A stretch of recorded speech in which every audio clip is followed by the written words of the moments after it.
Steve from Jackson Interfaith Shelter. Today we have Arturo Puckerin from the Jackson Housing Commission with us to share. He's just joined the team there and excited for you all to hear about his heart for this work, how he got into this work, and just what he's excited about within the community. So thanks for being here today, Arturo. Thank you for having me. Yeah, so just starting out, if you just share a little bit about your story, who you are, your family, and just, so people kind of have a little glimpse of who you are. Yeah, so I was born in Brooklyn, New York, first generation. My parents are from Panama, from Barbados, and came to New York, really got into the military for medical school. Okay. Growing up in a medical household, I always really had that heart, that inclination for public service, and lived in 5 states growing up as an Army brat, and so I've seen out west, the Midwest, down south, the East Coast, and as I was growing up, I, recognized and strengthened my calling to do God's work in public service and community service. Came to Michigan for law school, and I fell in love with the lakes. My wife's from Grand Rapids area, and we now have 3 beautiful kids. Excited to say that I have a daughter who just turned 4 months. All right, congratulations. Yeah, so people joke I have 2 wives now. That's right. They both have your heart, I'm sure. Yes, oh my goodness, yeah. And, that's what got me into this work. In law school in my 2nd year, I started realizing that I wanted to be a little more proactive. I always wanted to stay in public service, and I took a role in community action as housing coordinator, and eventually as an executive director, and eventually a state association network director, and got to see all lenses of it, from the community health needs assessments every year to strategically planning to address those needs that you find, and all the way up to lobbying for enhanced funding for this good work we do. So the plot thickens here in this great community, and I'm excited to be here. Well, great. And I first became aware of you because a colleague of mine that oversees a shelter that's been in the Battle Creek community for a long time, so that you were actually a board member there. So it was cool to hear that you're a board member of a homeless shelter, and that you clearly see the connection between housing and homelessness and all those things. And so appreciate that. So a question that I think some people in the community might have is the Jackson Housing Commission, is that kind of a city-owned and operated thing? Is it actually kind of part of the Jackson City? Is it a nonprofit? Is it for-profit? Yes. So the city actually appoints our board of commissioners, but we're actually separate from the city.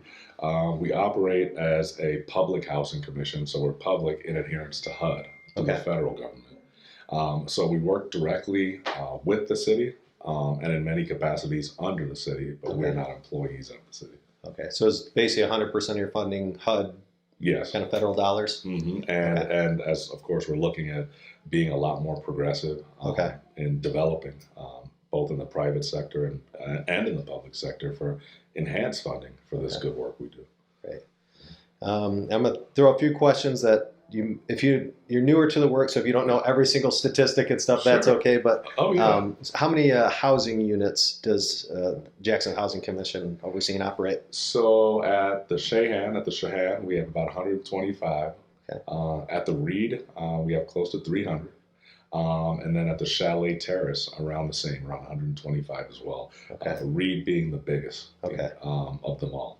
So 500 plus units, and that's some are 1, 2, 3 bedroom, kind of a mix of different things. And actually at the Reed, we have a lot of studios too. Yeah, a lot of studios. That's where we have a whole lot more of our individuals. The Shahan and the Chalet are more of our family units.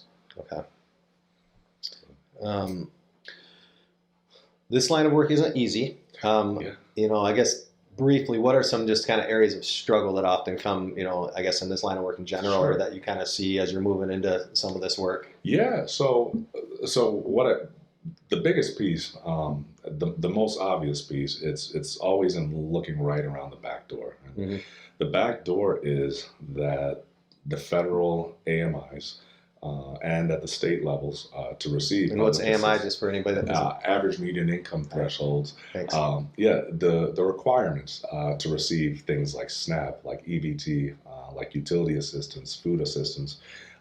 It's a little bit too high, the threshold to meet compared to the cost of living in contemporary society.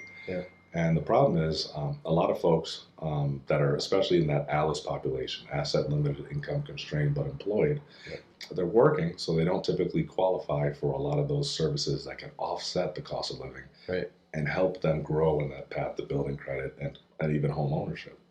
So that's the biggest struggle in the work of access to affordable housing and in housing altogether. It's not so much the cost of housing, something that in many capacities we can't control. It's the cost of living and being able to offset them by changing the requirements to receive federal and state assistance. Because again, we can't go to employers and make them pay higher wages either.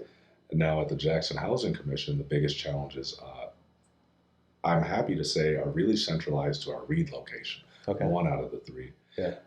It helps us narrowly tailor our focus because it tells me that the challenge isn't organizational and it's not structural, but it's tied to a specific dynamic at one of our units. And it allows us the opportunity to focus and strategize on how to address those. I've done my 30, 60-day scan, and I found that security, certain security measures are some of the things that we need to be most proactive about. So right now we're in the process of pursuing heightened emergency safety funding to address those safety concerns. And that's probably everything from cameras to fencing to cameras, security fencing, personnel potentially, and security personnel, and even a process where now, typically we have guests. They have up to 14 days where they can stay, guests of a particular tenant. We want to start enforcing a lot of those rules and a lot of those guidelines. We make sure that we're meeting with law enforcement and we're trying to be proactive in reconciling some of those challenges, some of those calls. And in that, we've been learning that a high percentage, a disproportionately high percentage of any criminal activity or threats to health and safety are coming not from our tenants, but from the public at large. So by heightening our security processes internally, having that guest check-in process, and then externally by having things like perimeter fencing and cameras and so forth, will serve as a really, really good deterrent to a lot of that activity. We don't aim to obliterate it altogether. We know that's not pragmatic, but we do aim to cut it down. And we have good evidence. We've seen other housing in and around the community that have incorporated some of that, and it's gotten less calls and less engagement from law enforcement. And ultimately cares for tenants and families better. So that's huge. Thanks for doing that. So those are some of the struggles. What are some areas of excitement that you see after you're kind of through your honeymoon phase? So and that's the flip side of the coin, and that's the proactive piece, and that's housing development. That's providing access to more affordable housing. Because while we're reacting to a lot of the maintenance and security level concerns, there's also that other elephant in the room, and that's the long waiting list of folks out in the community that need housing. So some of the things we're excited about, you may see in MLive, an article just yesterday, that we are now have a stratified timeline of such for when we're going to break ground on the Greenwood and the Blackstone projects. Out of those units, there'll be 8 from each that'll go towards public housing.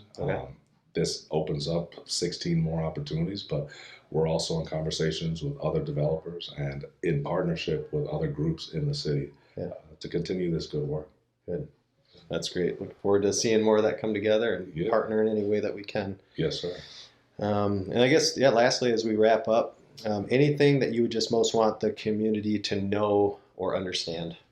One thing I want the community to know and understand about me and about the Jackson Housing Commission is that we are excited to be an inside-out community.